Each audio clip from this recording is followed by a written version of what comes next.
还是大家伙牛逼呀，拔桩都拔冒烟了。Hello， 老铁们，今天跟我朋友来看这个打桩机。今天带大家看一下月薪2万的工程机械小松450，这个配重也是增加的。它这个的话是挖机改进的打桩机，加了一个夹子，然后功能。这个夹子也是够大，估计得有好几吨吧。听我朋友说，他这个月薪差不多18000到2万。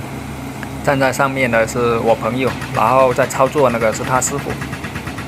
我朋友的话，他是去年跟他师傅学的，然后去年的话，他刚学出去，刚开始干的话，可能也是开这么大的吧。他说有16000刚学出去。听到这工资的话，确实可以呀。开熟练一点的有18000、2万。我朋友刚学出去，他都说有16000了。他也是原先和我一样，开了好几年挖机，然后觉得这个工资高嘛，跟他学了几个月吧，就3、4个月可能吧，就学出去了，还是蛮快的。他这个本来就是操作大体上是和挖机一模一样的，就是增加了这个夹子这个功能，然后这个臂的话也是够长啊，这个臂。大臂、小臂，然后这个夹子就相当于挖机的挖斗吧，应该是差不多是这样。这个大家伙厉害呀，这个桩拔起来直接都冒烟了，确实牛逼呀。这个桩得有10几米。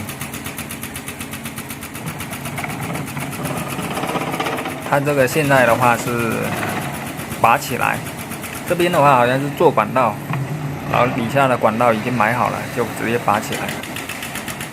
它这个拔起来后，还要把这个钢板桩叠好，还不能乱放。到时候装车的话呀，一叠一叠的直接装上去也是方便。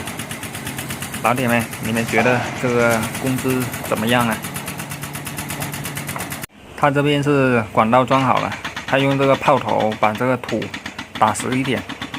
我一开始还以为在打那个水泥板，没注意看，原来它是把这个松土打实一点，到时候防止这路面下沉。它这个炮头焊了一个平平的钢板，这个效果倒是挺好的。